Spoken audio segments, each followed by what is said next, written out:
आंख खुले तो धरती हिंदुस्तान की हो, जब आंख बंद हो तो यादें हिंदुस्तान की हो। अगर मर भी जाए तो कोई गम नहीं, बस मरते वक्त मिट्टी हिंदुस्तान की हो। सम्माननीय समस्त उपस्थित यहाँ अतिथिगण, उनको मेरा प्रणाम। मेरे प्रिय साथियों, और यहाँ इस हर्षोल्लास के उत्सव में उपस्थित सभी देशभक्तों को आदित्य वाजपेयी का सादर प्रणाम। मान सम्मान का परिवेश रखकर बैठना, मान सम्मान का परिवेश रखकर बैठना, आशीष में देने को कुछ विशेष रखकर बैठना। सुनना ही है मुझको तो अनुरोध केवल इतना है, मन में मानवता और दिल में देश रखकर बैठना। महोदय, कुछ गलत कह दूं आपके समक्ष तो बस आपका सकारात्मक विरोध चाहता हूं, लेकिन भाषण से पहले गूंजते स्वर में जय हिंद का जय घोष चाहता हूं। भारत माता की जय। मित्रों, 195 देश हैं इस दुनिया में, हमारे दिल में सबके लिए इज्जत है, लेकिन जब बात अपने हिंदुस्तान की आती है ना, तो छाती अपने आप छप्पन हो जाती है। कोई पूछता है मुझसे, अरे तुम्हारे देश में ऐसा है ही क्या जो इतना गर्व करते हो? मैं कहता हूँ, कौटिल्य, पाणिनि, चरक हमारे यहाँ, अशोक, चंद्रगुप्त, बाजीराव, बल्लाल हमारे यहाँ, भगत सिंह, सुखदेव, राजगुरु, उधम सिंह, चंद्रशेखर आजाद, सुभाष चंद्र बोस, रानी लक्ष्मीबाई, अशफाकुल्लाह खान हमारे यहाँ, महाराणा प्रताप, छत्रपति शिवाजी महाराज, अरे न जाने कितने योद्धा इस भूमि ने पैदा किए, वो भी एक से एक शूरवीर। वीरता का कोई भी शिखर हमसे छूटा नहीं, फिर भी आज तक हमने अपनी ताकत के बल पर किसी कमजोर को लूटा नहीं। मित्रों, और जो लोग भारत की शांति प्रियता को, सहनशीलता को उसकी कमजोरी समझ बैठे हैं, उनसे बस यही कहना चाहूंगा, समंदर की ताकत है हमारे बाजुओं में, समंदर की ताकत है हमारे बाजुओं में, मगर झील की तरह खामोश रहते हैं। अरे क्या कभी सुना है आपने मदर स्पेन या मदर ब्रिटेन? इस दुनिया में हम ही हैं जो मुल्क को मां कहते हैं, इस दुनिया में हम ही हैं जो मुल्क को मां कहते हैं। इस भूमि ने, इस राष्ट्र ने अनेक महान विभूतियों और महापुरुषों को जन्म दिया है, लेकिन क्या हमने हमारे महापुरुषों को याद रखा है? या यूं कहूं, कैसे याद रख पाए? बात स्पष्ट करने के लिए चंद पंक्तियां प्रस्तुत करता हूं। सपनों के झूले में, सपनों के झूले में हम सभी झूल जाते, सपनों के झूले में हम सभी झूल जाते। ये तो अच्छा हुआ कि नोट का शब्द है, वरना महात्मा गांधी को भी भूल जाते। मित्रों, चलो ले चलता हूं आपको जम्मू कश्मीर के अनंतनाग जिले में, प्रकृति की गोद में बसे एक मनमोहक हिल स्टेशन में। फूलों से रंगीन और प्रकृति की अनुपम कविता है ये। हुजूर, जरा कल्पना कीजिए, हरियाली से लदे आकर्षक मैदान, देवदार के घने सुरम्य और शांत जंगल, बर्फीली चादर से ढकी ऊंची ऊंची चोटियां। आहा, सोचकर ही इतना आनंद आ रहा है, मानो कितना मनोरम दृश्य होगा। यहाँ की हवा में एक अलग ही सुकून और दिव्यता है। हुजूर, ये जगह क्या है? शांत नदियां देती जहां शांति का पैगाम, बसती है जन्नत जहां प्यार से कहते हैं पहलगाम। 22 अप्रैल 2025 एक ऐसी तारीख जो 140 करोड़ हिंदुस्तानियों के दिलों से कभी मिट नहीं सकती। भारत का एक सुंदर पर्यटन स्थल पहलगाम, उसकी बैसारन वैली में चंद आतंकवादी आते हैं और 26 निर्दोष पर्यटकों की निर्मम हत्या कर देते हैं। ये हमला सिर्फ देश की अस्मिता, अखंडता, संप्रभुता पर नहीं, बल्कि राष्ट्र की आत्मा पर कायरपूर्ण प्रहार था।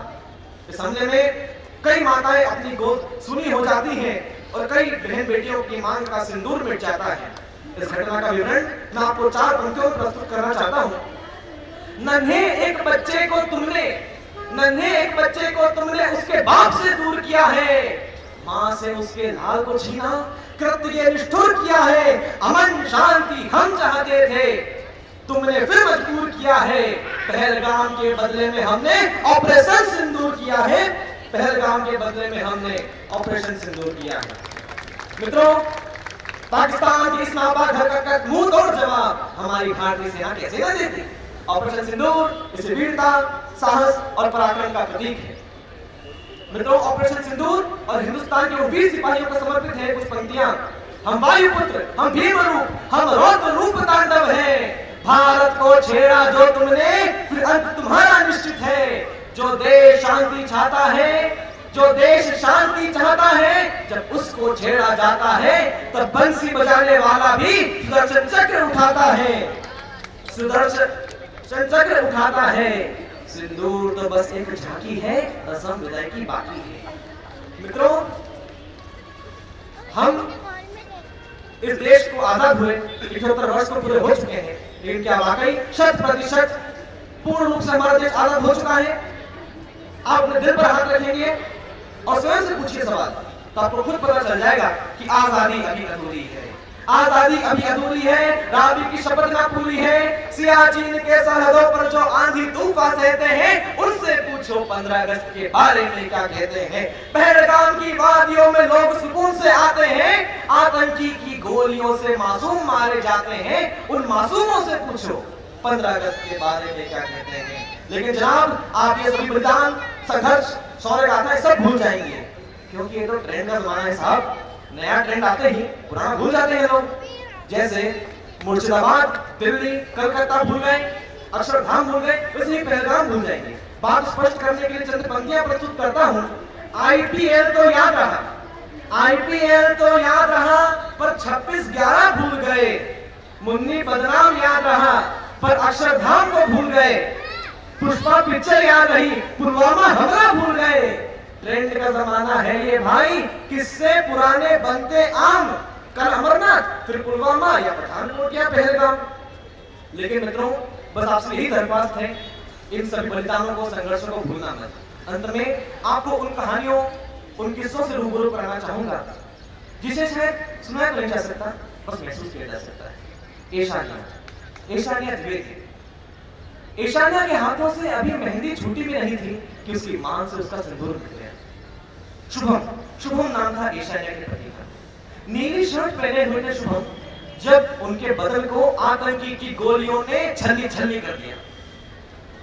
2 दिनों तक ईशानिया वो खून से सनी हुई शर्ट पहनकर रोती रही और पूछती रही, मुझे क्यों नहीं मारा। वो नीली शर्ट भूलना मत। कर्नाटक के मंजुनाथ शायद पहली बार अपने परिवार के साथ हवाई जहाज पर चढ़े थे और उसी हवाई जहाज पर उनकी लाश को उतारा गया। उनकी जिंदगी का पहला और आखिरी बोर्डिंग पास भूलना मत। 12 साल का तनुज शायद अभी तो अपने बाप से कहानियां और चुटकुले सुनने की उम्र थी, तीसरी लड़कपन में उसका बाप ही एक कहानी बन गया। चेन्नई एयरपोर्ट पर जब पिता का शव उतारा गया तो तनुज उनसे लिपट कर रो पड़ा और कहा, I love you papa, you are my best friend, you will always be with me. 12 साल के वो कंधे जो शायद अभी इतने मजबूत भी नहीं थे कि पिता की अर्थी उठा पाए, उन नन्हे कंधों को भूलना मत। ऑपरेशन सिंदूर से हमें यही सीख मिलती है कि आजादी सिर्फ एक बार पाकर, एक बार प्राप्त करके रखने वाली चीज नहीं है। इसे हर व्यक्ति को हर दिन, हर पल सुरक्षित रखना होगा। और सिर्फ आतंकवाद से नहीं, हमें आजादी चाहिए अशिक्षा से, गरीबी से, बेरोजगारी से, धर्म, मजहब, जात पात भेदभाव से और बेरोजगारी से, रूढ़िवाद से, अंधविश्वास से। इसलिए महोदय, मैं अपना भाषण का यही समापन करता हूं और आपसे उम्मीद करता हूं कि हम आजादी को बरकरार रखेंगे। धन्यवाद।